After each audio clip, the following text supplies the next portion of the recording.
मेरे प्रभु का विवाह होने वाला है। हर हर महादेव। रुकिए आप सभी, रुकिए आप सभी, शांत हो जाइए। क्या हुआ महादेव?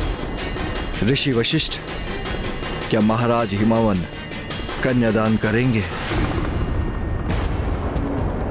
महादेव, प्रथा तो यही है कि कन्या के विवाह में कन्या का कन्यादान उसके पिता ही करते हैं, और उनका तो सौभाग्य है कि वो स्वयं महादेव को कन्यादान करेंगे और उसके उपरांत उनको मोक्ष प्राप्त होगा।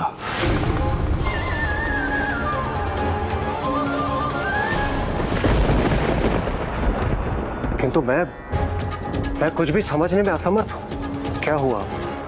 आप सभी की चिंता का कारण क्या है? महाराज हिमावन और देवी मैना ने यदि महादेव को कन्यादान किया तो उसके पुण्य के प्रताप से उन्हें उसी पल मोक्ष प्राप्त हो जाएगा, और यदि ऐसा हुआ तो संसार से हिमालय अदृश्य हो जाएगा, और हिमालय तो संसार की तपोस्थली है। यदि वो अदृश्य हो गया तो सब ऋषि मुनि कहां तप करेंगे?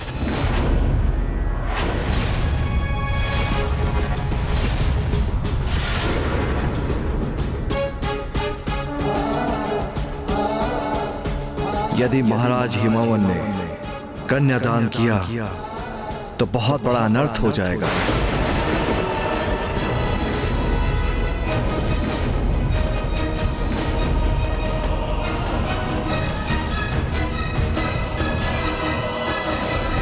ये एक अत्यंत विचित्र और विकट परिस्थिति उत्पन्न हो गई।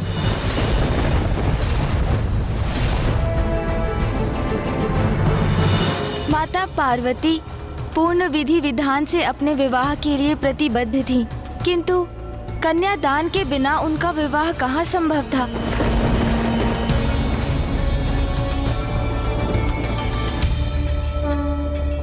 ये कैसे असमंजस की स्थिति उत्पन्न हो गई थी ब्राह्मण देवता?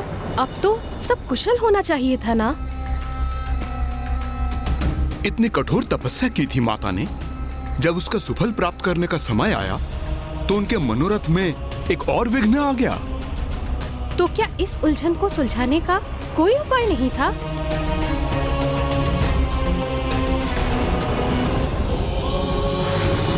हमारे विवाह के कारण ऋषि मुनि हिमालय पर्वत से वंचित हो जाएं, ये मुझे कदापि स्वीकार नहीं। और देवी पार्वती जो स्वयं प्रकृति है, उन्हें भी कहां स्वीकार होगा कि उनके कन्यादान करने से हिमालय पर्वत संसार से लुप्त हो जाए।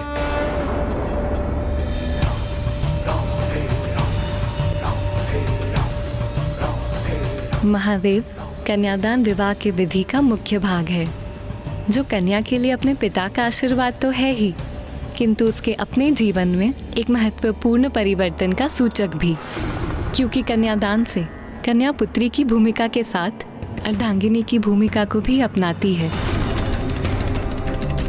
हमारे समक्ष एक विकट दुविधा है, किंतु महाराज हिमावन के द्वारा कन्यादान करने से अनर्थ हो जाएगा।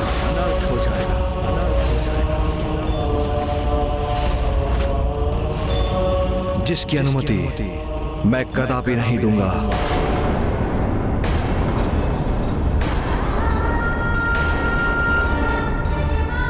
ऋषिवर, इस समस्या का फिर क्या समाधान हो सकता है?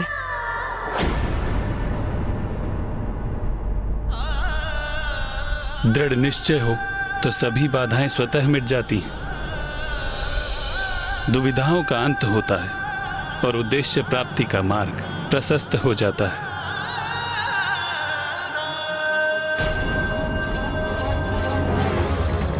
महादेव और देवी पार्वती का विवाह अवश्य होगा।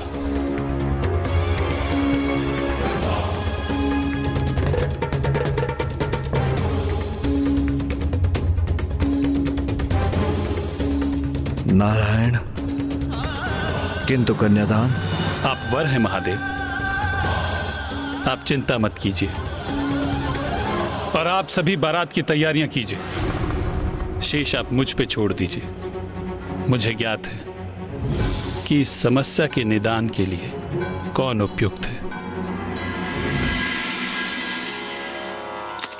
नारायण नारायण। प्रणाम देव ऋषि नारद। पधारिए देव ऋषि नारद, आसन ग्रहण कीजिए।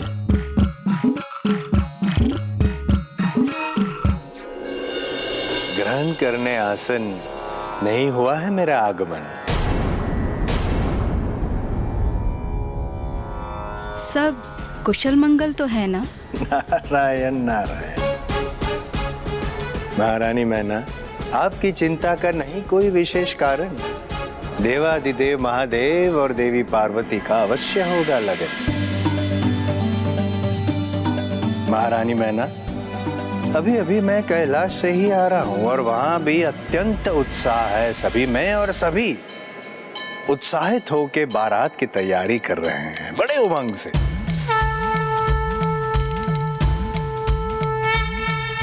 तो सप्त ऋषि और समस्त देवगण हैं वहां महादेव के साथ। तो मैंने भी निर्णय लिया कि मैं यहाँ कन्या पक्ष की ओर से बारात का स्वागत करूंगा और आप दोनों की सहायता करूंगा।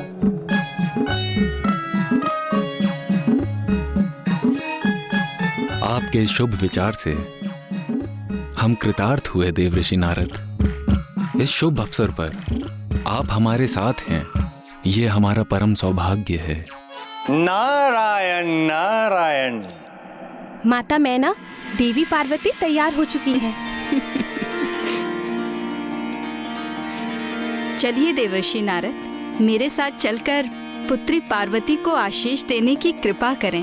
अवश्य। आइए आइए।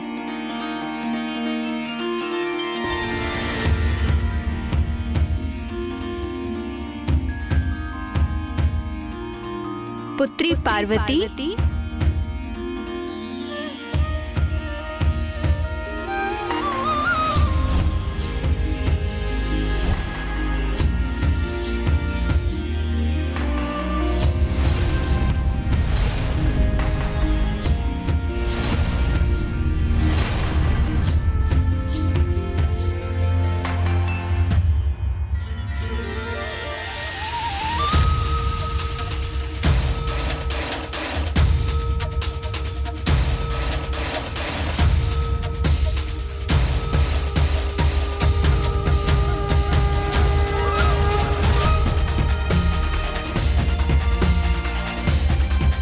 सुंदर, अति सुंदर, अद्भुत।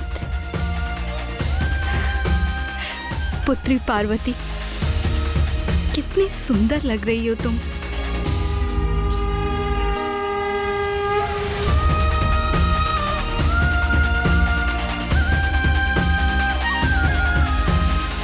पुत्री पार्वती, देवर्षि नारद कैलाश से यहाँ तुम्हें आशीष देने आए हैं। कैलाश से?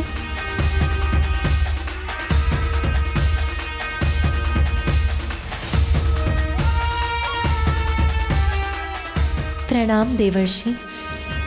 स्वयं मां आदि शक्ति ने पुत्री के रूप में जन्म लिया है आपके घर। प्रणाम माता आदि शक्ति। प्रणाम। आपका कल्याण हो देवी पार्वती। नारायण नारायण, भूल गया। आपके लिए एक विशेष भेंट लाया हूं मैं कैलाश से। भेंट? कैलाश से?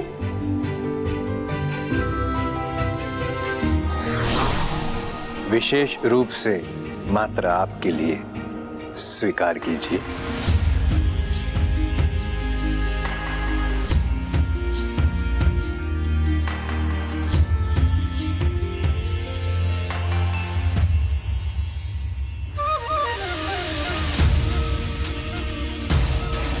कितना सुंदर प्रतीक भेजा है। मेरे जमाता ने पुत्री पार्वती के लिए अपनी पुत्री के प्रति इतने अपार स्नेह का प्रतीक देखकर मेरा हृदय गदगद हो रहा है। अवश्य ही जयमाता पुत्री पार्वती को सदैव सुखी रखेंगे, उपहारों की वर्षा कर देंगे उस पर।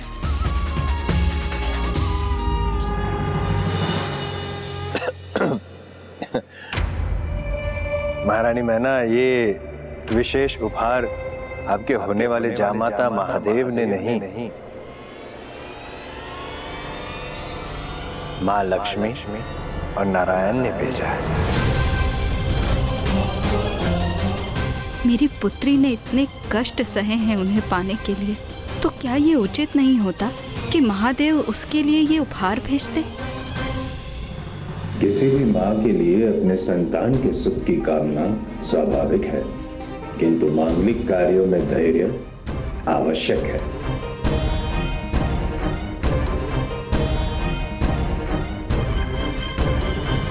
किंतु देव ऋषि योजना के अनुसार वहाँ पहुँचे थे ना ब्राह्मण देवता, फिर उसमें कुछ अनुचित कैसे हो सकता था? और क्या था देवर्षि नारद का विशेष प्रयोजन? देवर्षि नारद वहाँ क्या करने जा रहे थे? आपको इस प्रश्न का उत्तर पाने के लिए संपूर्ण कथा का श्रवण करना होगा महाराज। नारायण नारायण। एक नववधू के रूप में माता पार्वती की आभा अनुपम, अति सुंदर। महारानी मैना, मैं सोच रहा हूं जब महादेव और माता पार्वती दोनों एक साथ मंडप में होंगे तो आहा नारायण नारायण, कितना दिव्य मनोहरी दृश्य होगा वो। देवऋषि नारद, आपका क्या अनुमान है? क्या महादेव और पुत्री पार्वती की जोड़ी सुंदर होगी?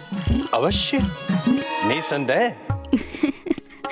किंतु महारानी मैना, आप क्यों कर रही है मुझसे ये प्रश्न? क्या महादेव के आपको नहीं हुए हैं दर्शन? नहीं देवऋषि, किंतु आपको तो उनके शुभ दर्शन प्राप्त करने का असीम सुख प्राप्त है। कैसा रूप है उनका, कैसा व्यक्तित्व है, कैसे दिखाई देते हैं वो? कैसे दिखाई देते हैं वो?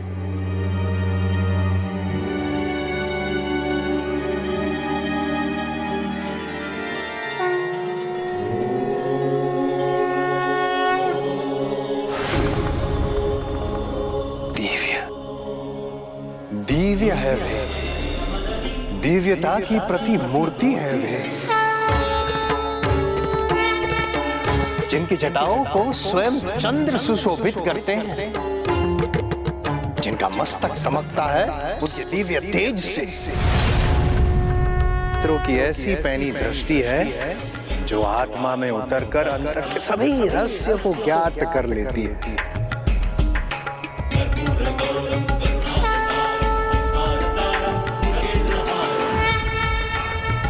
शब्दों से परे है, शब्दों से परे है जिनके रूप का वर्णन ऐसे दिव्य सुंदरता के स्वामी हैं महादेव। महादेव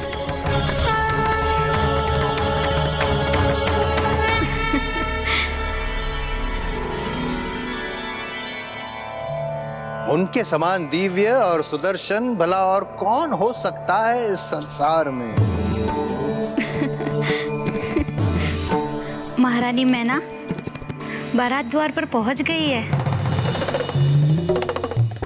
महारानी मैना, शीघ्र अति शीघ्र आपको दर्शन होंगे, शुभ दर्शन होंगे महादेव के, और आपको ज्ञात होगा कि ऐसे जामाता को प्राप्त करना आपका कितना बड़ा सौभाग्य है।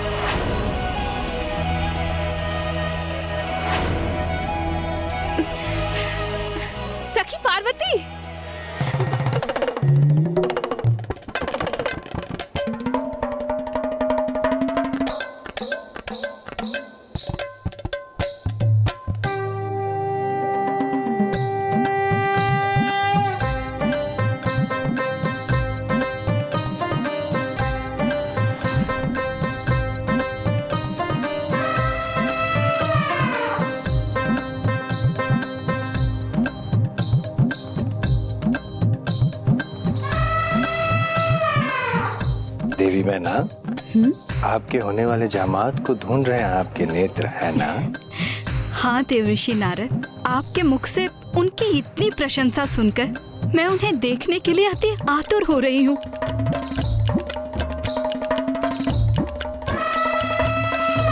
बताइए ना देवऋषि, इस समूह में कहाँ हैं वे? बताइए ना देवऋषि। मेरे मुख से इतनी प्रशंसा सुनी है आपने आपके होने वाले जामाता की, तत्पश्चात भी आप मुझे पूछ रही हैं?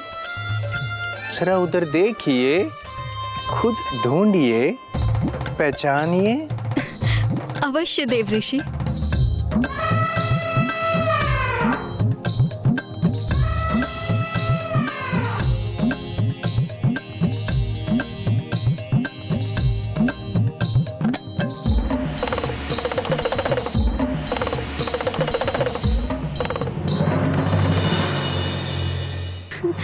मैंने पहचान लिया देवऋषि उन्हें। वो देखिए देवऋषि, जो अत्यंत आकर्षक व्यक्तित्व के स्वामी हैं, जिनकी चाल इतने आत्मविश्वास से भरी है, जिनका मुख इतना सुंदर है, अवश्य वही महादेव होंगे, है ना?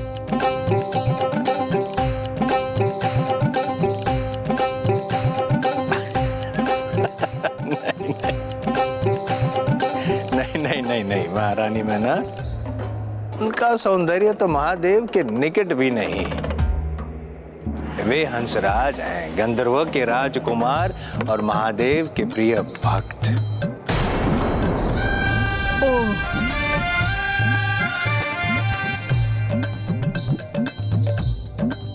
जिनके भक्त इतने सुंदर हों, वे स्वयं कितने दिव्य और मनोहर होंगे।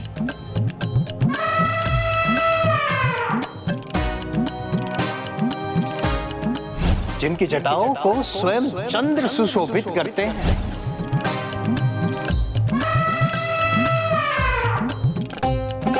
अच्छा, तो ये जो अब मेरी दृष्टि में हैं, जिनका राज मुकुट चंद्रमा के समान उनके मस्तक पर दमक रहा है, अवश्य यही महादेव होंगे।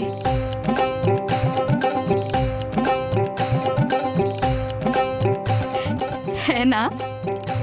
नहीं, जिनका मुखमंडल उनके शीतल प्रकाश से दमक रहा है, वो महादेव नहीं है, स्वयं चंद्रदेव है।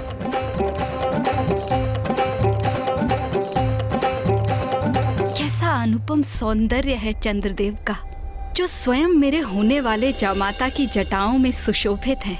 तब तो महादेव अवश्य ही और भी सुंदर होंगे।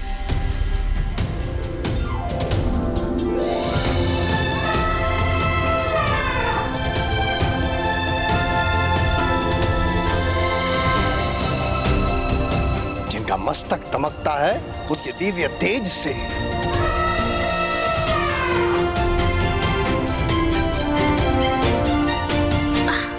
तो क्या वो महादेव हैं जिनका अपार तेज सबसे अधिक मुखरित है?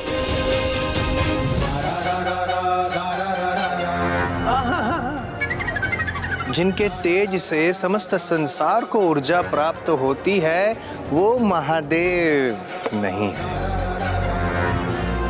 सूर्यदेव है।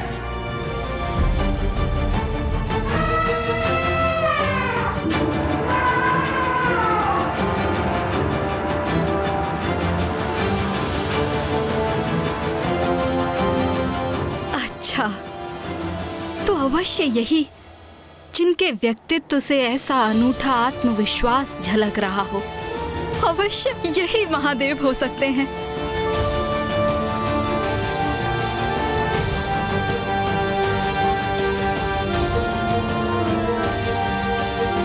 महारानी, जिन्होंने अपने तप से इतना अनुपम आत्मविश्वास प्राप्त किया है, वो इंद्रदेव है।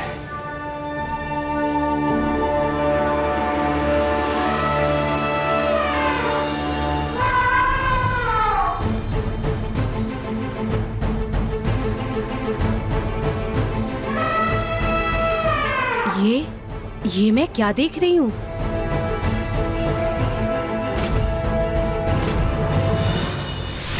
क्या हुआ? माता अकस्मात चिंतित क्यों हो गई?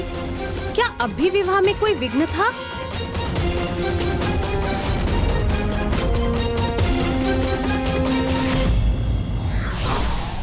किसी भी माँ के लिए अपने संतान के सुख की कामना स्वाभाविक है, किंतु मांगलिक कार्यों में धैर्य आवश्यक है।